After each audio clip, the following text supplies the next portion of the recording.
my mentorship this quarter, we just began session last week, which is by far the most exciting part of the year of my mentorship, and it's been such an incredible experience to do it for the second time because I've really gotten to marinate in all that session offers. To begin with, Abby, who is one of my mentors and the legislative aide to Delegate McClellan, has really been encouraging not just myself but all of the interns in our office to be attending committee sessions as much as possible. One of Delegate McClellan's trickiest committees and subcommittees are criminal and civil courts of justice. So Abby has really been encouraging the interns, including myself, to attend these committee sessions as much as possible. One of my jobs during the week as an intern is to clean out the junk mailbox of our email and to create general responses to constituents. So oftentimes I'll just head down to committee session, I'll sit there with my computer and do my work so that I can engage in what's happening in the legislative process, but also do some of the paperwork that needs to be done around the office. One thing that I've really noticed about committee session and the legislative session in general is that the legislators are very, very hesitant to pass a bill or to negate a bill. In fact, they seem pretty hesitant to make a decisive resolution at all. So almost all, if not all, of the bills that I have seen go through the criminal and civil subcommittees of Courts of Justice Committee have been tabled or have been referred to a separate commission to be conducted, or for a study to be conducted upon that matter.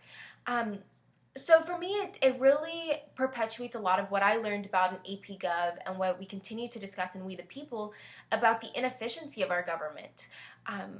For example, another specific example of this is that Delegate McClellan was going to introduce a bill regarding truancy of minors and the prosecution of those minors. And she even did introduce it. She introduced it in the committee session, and then she went on to say, I move to strike this bill because I see that another member of our legislative body has also introduced a similar bill. So that takes up about 10 minutes of a committee session because of the process and of the procedure of introducing a bill and voting on it and going through all of that, just for it to be struck down by Delegate McClellan because she saw a similar bill among another legislator. And for me, it's frustrating because I wish that there was a check in place before session began, but after bills had been drafted, for us to check that so that we don't have discrepancies and inefficiencies like that. Also, another thing that's been almost just disappointing or disillusioning as a citizen seeing these committee sessions is that oftentimes the legislators will say, well, it's getting pretty late. Let's say that this is the last bill. And you can noticeably tell that they're trying to rush through the bill. They're not really thinking about it. They just want to table it or refer it to a commission to study so that they don't have to waste too much time debating it and discussing it and can get home. And I understand that these days are incredibly long. But again, as a citizen looking up to my representative and how he acts in committee session and how Delegate McClellan acts in committee session, it's a little disappointing to see them wanting to rush through the legislation that interns, legislative aides, and even constituents have put so much time and heart into. So that's kind of one aspect of what I'm doing right now, is really focusing on the session and relishing and cherishing all that session has to offer with the legislative process. But on the other hand, we as an office and as interns can't let go of the constituent correspondence and the inmate cases that we handle year-round.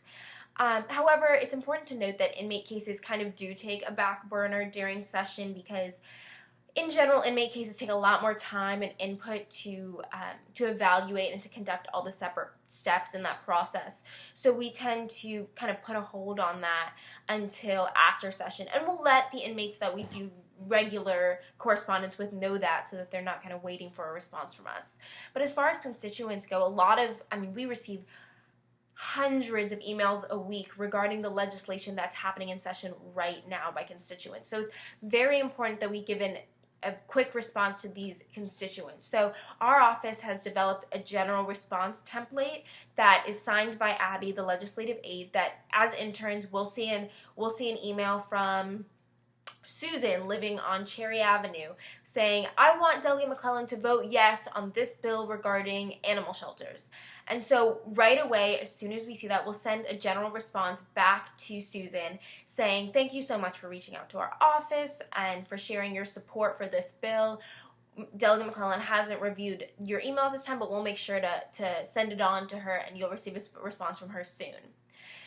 The disappointing thing, and perhaps I'm revealing some secrets though, is that as interns, we also draft Delegate McClellan's response.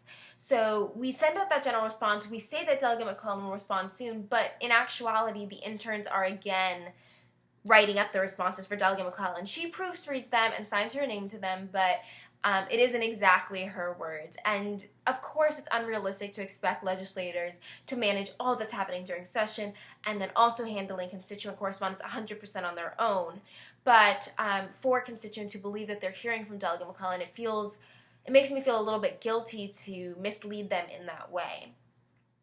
Either way, though, it was interesting. This past week, we actually received a rather negative reply to one of our general responses because it was another intern in the office, and in all actuality, so much is happening during session, and it's hard to check on every minute detail, but a constituent had sent an email over the weekend regarding a specific bill, and on Tuesday, when this intern who was kind of taking care of those general responses for the day saw that email and responded with a general response, we'll let Jen know, we'll let Delegate McClellan know, your concerns, she'll respond to you soon.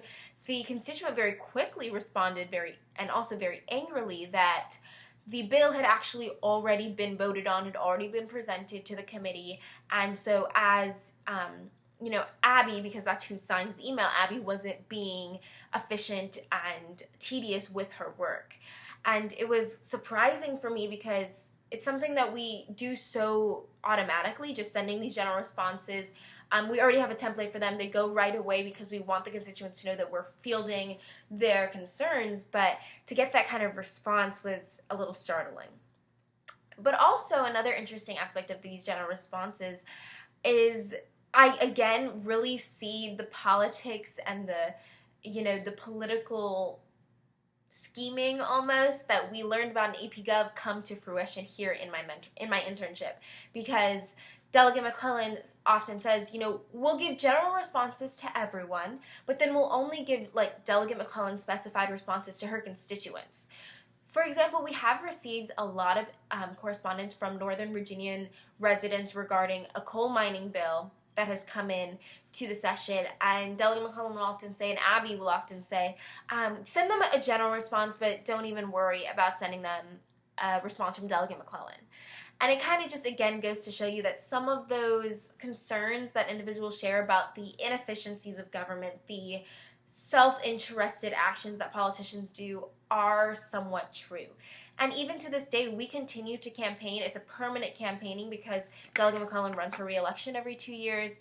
And again, that's a very specific aspect of politics that I remember learning in AP Government that I didn't think was as true as it is until I started learning more in depth about it at my mentorship. As far as the bills go, and my research specifically regarding felon disenfranchisement, it's been incredible to see the bills and how they function. Again, it's been inefficient at times, but and all of Delegate McClellan's bills that she's introduced thus far have been tabled, but that's not unnormal because most all bills are tabled by the committee.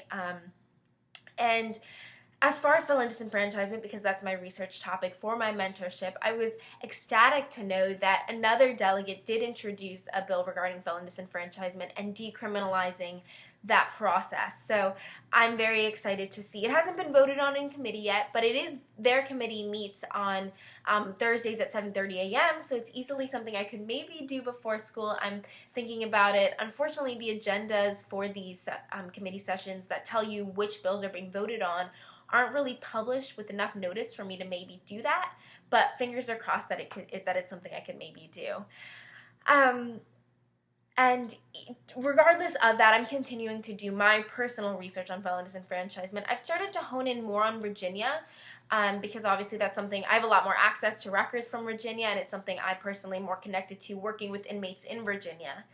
But it's so incredible to see the discrepancy among states. The fact that Vermont and Maine always allow individuals to vote even while incarcerated, whereas our inmates in Kentucky or Iowa are permanently disenfranchised if they've been convicted of a felony. So it's interesting to see that spectrum, to see where Virginia lies. We're on the more stricter side, but we're still not as strict as Kentucky and Iowa. So it's been an incredible process for me. But also through this research, through seeing session, through getting to continue to engage with constituents and legislation, I've seen more and more that going into politics may not be the best thing for me. I know I flip-flopped on this quite a bit because I'll often say, no, it's not, but then I see the great work that Delegate McClellan does for the constituents, and I say, yes, it's for me, and then I'll see session and its inefficiencies, and I'll say, no, I'm too impatient for that. So it's difficult to know for sure, of course, but I see interest groups that come in to meet with us during session, nonprofits, lobbyists, and how effective they are at getting their point. And I'm someone who's so passionate about a specific issue of homelessness and housing policy that perhaps going into an interest group or a lobbyist firm for that issue might be more reflective of my individual ambitions as far as a career goes. As far as some vocab goes, what I'm learning so much about is the vocab of session, so I'd love to share some of those words with you.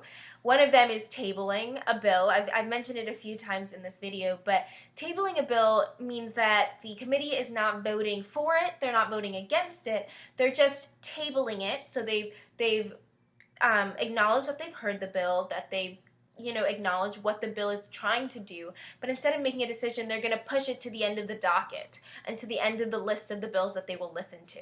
So it's almost as if they're skipping it. They're going to say, we talked about it, we're not sure what we want to do, so we'll skip it and we'll push it to the end and we'll vote on it if we get time. But the problem with this is that they table almost every bill, at least in the criminal and civil courts committees that I've seen, they've tabled almost every bill. So it's, again, another inefficiency that instead of really discussing that bill at the time, they've pushed it off and made it more inefficient, in my opinion. Another important vocab term is crossover. It's something that will be happening in a few weeks. It's when all of the bills have been heard by the House committees and been voting by the House. Crossover is when those House bills are sent to the Senate and the Senate bills are sent to the House. So the bills are crossed over between the houses and then they'll vote again. There'll often be conference committees to discuss similar bills that might have some discrepancies or so on. Another important term is quorum.